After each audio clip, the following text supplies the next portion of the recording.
شروع اللہ تبارک و تعالی کے بابرکت نام سے جو بڑا مہربان نہایت رحم کرنے والا ہے۔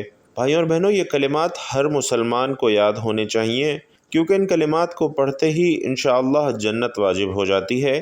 موت ایک ایسی حقیقت ہے جس سے کوئی انسان، کوئی قوم، کوئی نبی، کوئی فرشتہ، حتیٰ کہ کسی مخلوق کو بھی مفر نہیں ہے۔ انسان چاہے دنیا کے کسی کونے میں چھپ جائے، قلعوں میں رہائش اختیار کر لے، سائنس اور ٹیکنالوجی سے لمبی زندگی کی کوشش کر لے، لیکن جب وقت مقررہ آتا ہے تو موت اپنے وعدے کے مطابق آ کر رہتی ہے۔ قرآن و حدیث میں موت کو نہ صرف ایک یقینی حقیقت کے طور پر بیان کیا گیا ہے، بلکہ اس کی تیاری اور اس کے بعد کے مراحل، قبر کا عالم اور قیامت تک کے مراحل کو بھی تفصیل سے بیان کیا گیا ہے۔ اور موت کا لغوی معنی ہے زندگی کا خاتمہ، اور شرعی اصطلاح میں موت سے مراد روح کا بدن سے نکل جانا ہے۔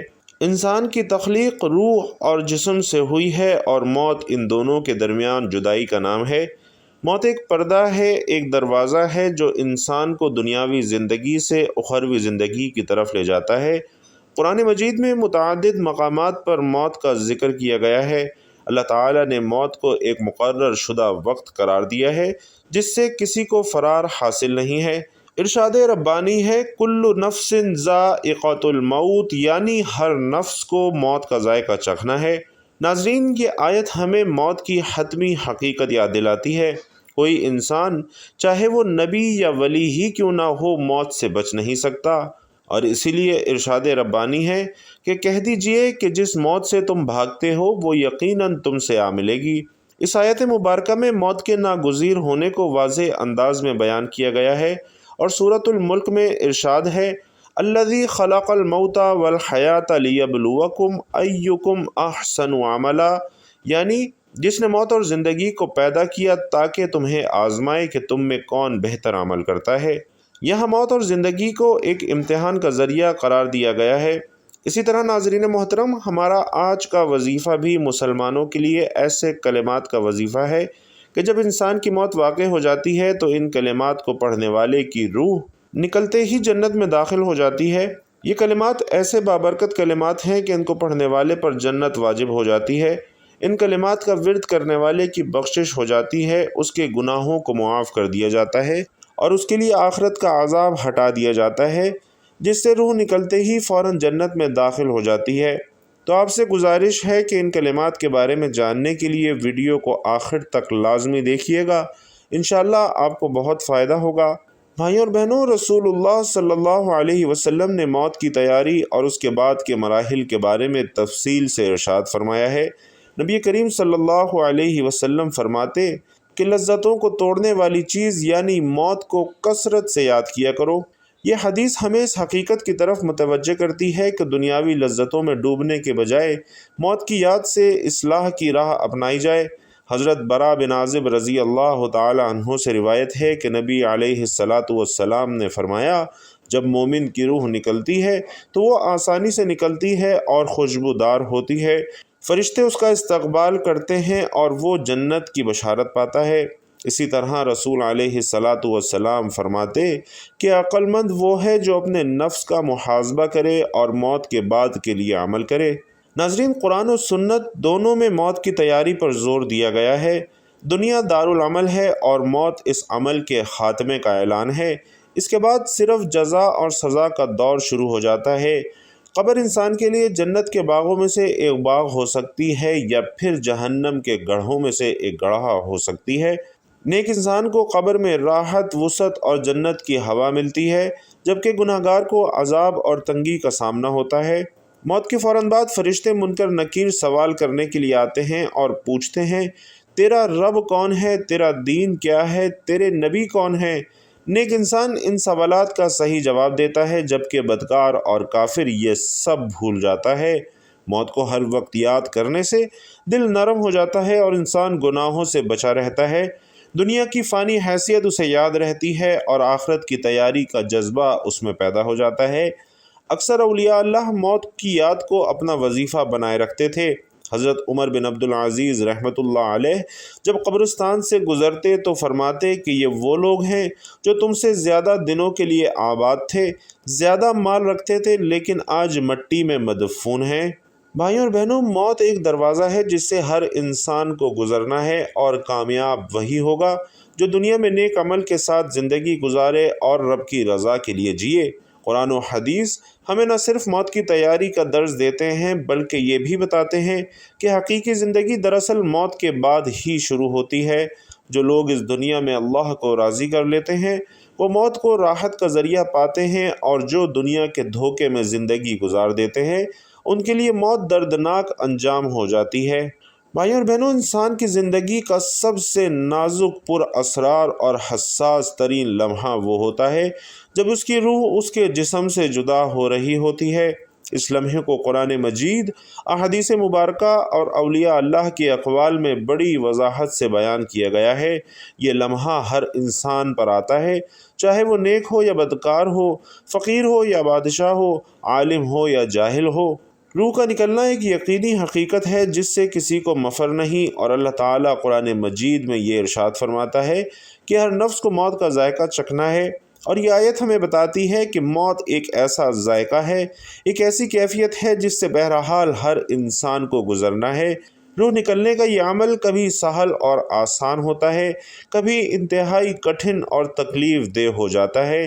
نیک اور متقی لوگوں کے لیے روح کا نکلنا انتہائی پرسکون، خوشبودار اور رحمتوں سے بھرپور ہوتا ہے۔ حدیث شریف میں آتا ہے کہ جب مومن کی روح نکالی جاتی ہے تو ایسے جیسے مشک سے خوشبو نکالی جاتی ہے۔ فرشتے جنت کے سفید ریشمی کپڑوں میں آتے ہیں، ان کی ہاتھوں میں جنت کی خوشبو ہوتی ہے۔ وہ مومن سے نرمی کے ساتھ روح نکالتے ہیں اور اسے فوراً جنت کی طرف لے جاتے ہیں۔ ایسے لوگوں کو موت کا لمحہ کسی خوبصورت نیند کی طرح محسوس ہوتا ہے۔ ان کی روح پر فرشتے سلام کرتے ہیں اور خوشخبری سناتے ہیں، یا ایتھا النفس المطمئنہ ارجعی الی ربک راضیۃ مرضیہ۔ دوسری طرف فاسق و فاجر لوگوں کے لیے روح کا نکلنا عذاب سے کم نہیں ہوتا۔ ان کی روح بڑی سختی سے نکالی جاتی ہے، اور احادیث میں بیان ہے کہ فرشتے ان کے چہروں اور پیٹھوں پر مارتے ہیں اور کہتے ہیں، نکالو اپنی جانیں۔ رسول اللہ صلی اللہ علیہ وسلم فرماتے کہ کافر کی روح ایسے نکلتی ہے جیسے کانٹے دار جھاڑی گیلی اون میں گھسی ہو اور اسے کھینچ کر نکالا جائے۔ ناظرین، یہ کیفیت ایسی تکلیف دہ ہوتی ہے کہ الفاظ اس کا بیان نہیں کر سکتے۔ آنکھیں پلٹ جاتی ہیں، چہرے کا رنگ بدل جاتا ہے، سانس رک رک کر آتی ہے اور جسم میں کب کبھی طاری ہو جاتی ہے۔ جب روح نکلنے لگتی ہے تو جسم آہستہ آہستہ بے جان ہونا شروع ہو جاتا ہے۔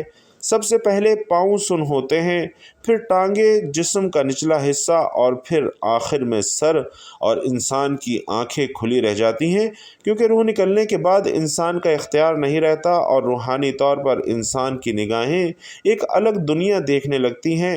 حدیث میں ہے کہ مرنے والا شخص وہ دیکھتا ہے جو تم نہیں دیکھ سکتے، اور بعض اولیاء اللہ فرماتے ہیں کہ مرتے وقت انسان کو اس کا ٹھکانہ یعنی جنت یا جہنم دکھا دیا جاتا ہے۔ رسول اللہ صلی اللہ علیہ وسلم کے آخری لمحات بھی ہمیں روح نکلنے کے لمحے کی ایک جھلک دکھاتے ہیں۔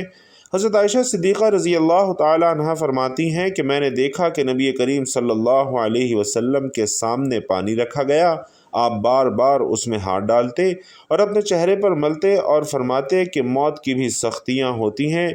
ناظرین، یہ حدیث اس بات کا ثبوت ہے کہ موت کی تکلیف سے انبیاء بھی گزرے ہیں، اگرچہ ان کی روح کو نکالا جاتا ہے نہایت عزت اور احترام سے۔ روح نکالنے کے وقت خاص فرشتے مقرر ہوتے ہیں، اور قرآن مجید میں فرمایا گیا ہے کہ کہہ دو کہ تمہیں موت کا فرشتہ قبض کرتا ہے جو تم پر مقرر ہے۔ نیک لوگوں کے پاس رحمت کے فرشتے آتے ہیں اور گناہ گاروں کے پاس عذاب کے۔ فرشتے روح کو جسم سے الگ کر کے لے جاتے ہیں اور اس کے اعمال کے مطابق اسے اگلے مرحلے میں داخل کر دیے جاتے ہیں۔ نبی کریم صلی اللہ علیہ وسلم نے تلقین کی کہ مریض کو کلمہ طیبہ یاد دلاؤ۔ یہ کلمات انسان کے لیے آخری سہارا ہوتے ہیں، اور اگر کوئی انسان ان کلمات پر دنیا سے جائے تو حدیث کے مطابق وہ جنت میں داخل ہوگا۔ بھائیوں اور بہنوں، بعض لوگوں کی موت کا منظر نہایت عبرتناک ہوتا ہے۔ چہرے پر سختی، آنکھوں میں خوف اور زبان پر لعنتیں۔ جبکہ بعض کے چہرے نور سے بھرے ہوتے ہیں، آنکھوں میں سکون اور چہرے پر مسکراہٹ۔ یہ مناظر ہمیں بتاتے ہیں کہ انسان جیسا جیتا ہے ویسا ہی مرتا ہے۔ روح کا نکلنا ایک عظیم الشان اور پرہیبت لمحہ ہو سکتا ہے۔ یہ لمحہ نہ صرف دنیا سے رخصتی کا ہوتا ہے بلکہ آخرت کی نئی زندگی کی شروعات بھی ہوتا ہے۔ نیک لوگوں کے لیے یہ لمحہ اللہ کی ملاقات کا دروازہ ہوتا ہے اور بدکاروں کے لیے حساب اور عذاب کی ابتدا ہوتا ہے۔ حضرت انس بن مالک رضی اللہ تعالی عنہ فرماتے ہیں کہ ایک مرتبہ ہم لوگ نبی پاک صلی اللہ علیہ وسلم کی خدمت اقدس میں بیٹھے ہوئے تھے کہ آپ صلی اللہ علیہ وسلم نے ارشاد فرمایا کہ ابھی تمہارے پاس ایک اجنبی شخص آنے والا ہے۔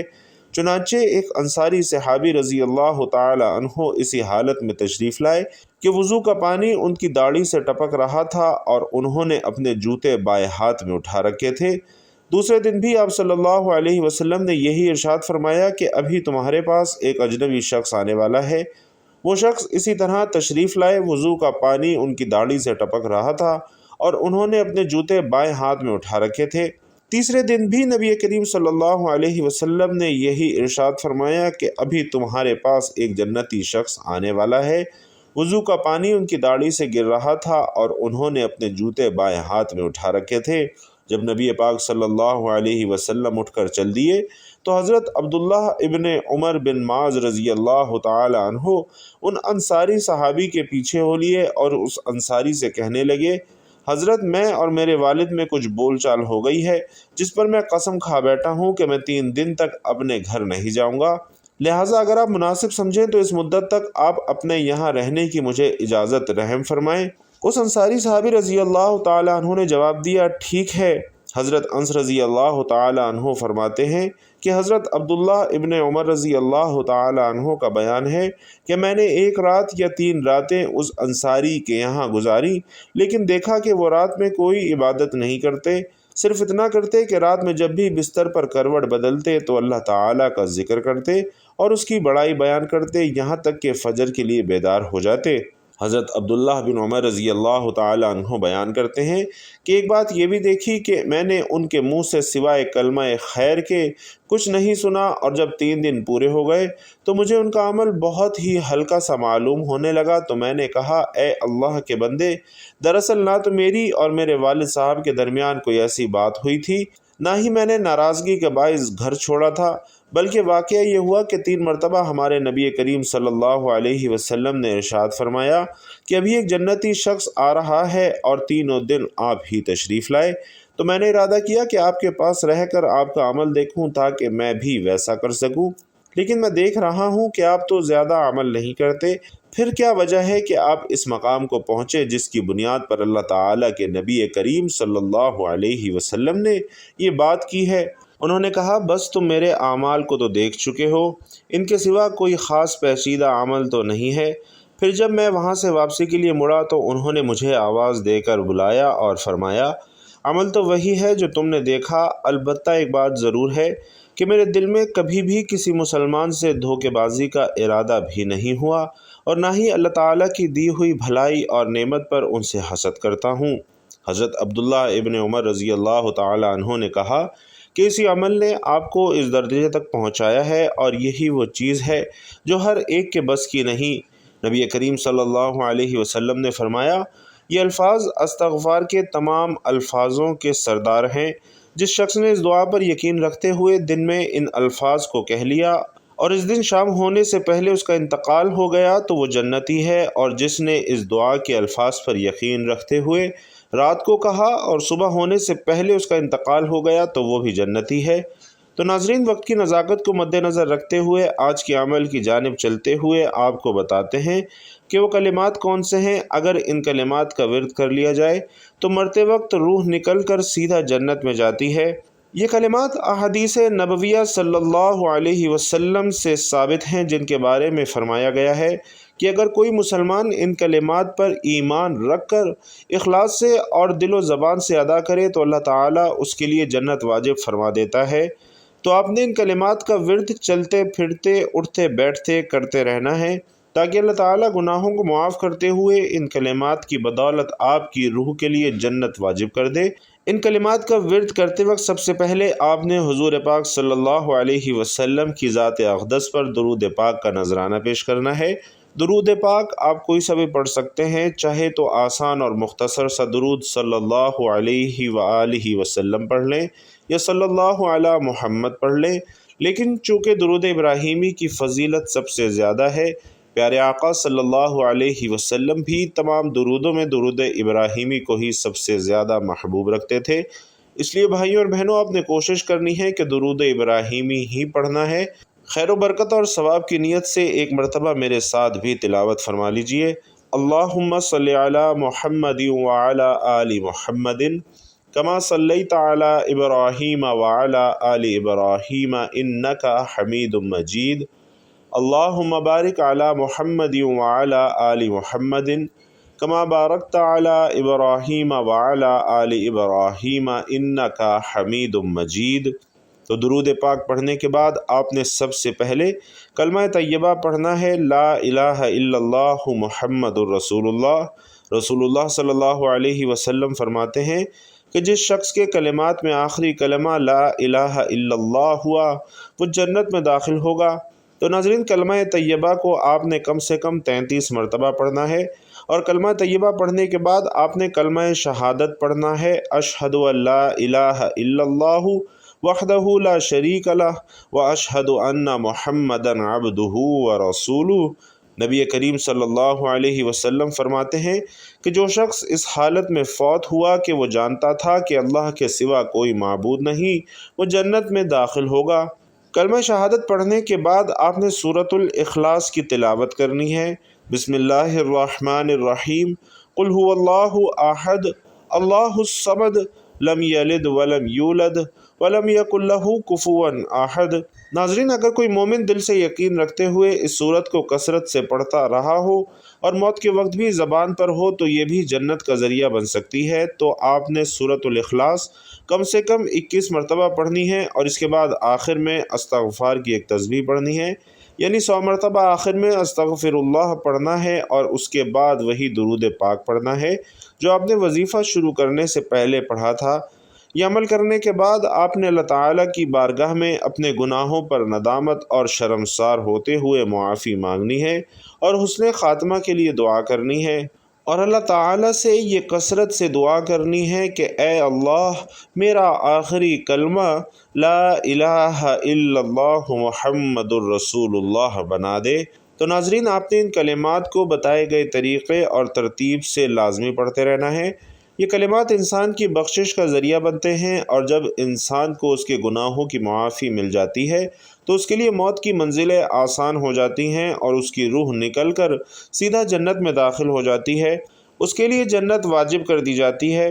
تو ہم سب کو چاہیے کہ ہم اپنی زندگی اللہ اور اس کے پیارے رسول صلی اللہ علیہ وسلم کے احکامات کے مطابق گزاریں، تاکہ جب ہماری روح نکلے تو فرشتے ہمیں سلام کہیں، ہمیں خوشخبری سنائیں، اور ہم رب کی رضا کے ساتھ دنیا سے رخصت ہوں اور اپنی آخرت سنوارتے ہوئے جنت کے حقدار بن سکیں۔ دعا ہے کہ اللہ تعالی ہم سب کو نیکی کی بات سننے، سمجھنے اور اس پر عمل کرنے کی طاقت اور توفیق مرحمت فرمائے۔ میرا سنانا اور آپ کا سننا اپنی بارگاہ میں قبول و منظور فرمائے، اور ہم سب کا خاتمہ ایمان پر فرمائے، آمین یا رب العالمین۔ بھائی اور بہنوں، آپ لوگ بھی کمنٹ باکس میں آمین ضرور لکھیے گا، کیا پتہ کسی ایک کی آمین سے ہم سب کا بیڑا پار ہو جائے اور ہم سب کی دعائیں قبول ہو جائیں۔ اللہ رب العزت آپ سب کا حامی و ناصر ہو، آمین یا رب العالمین۔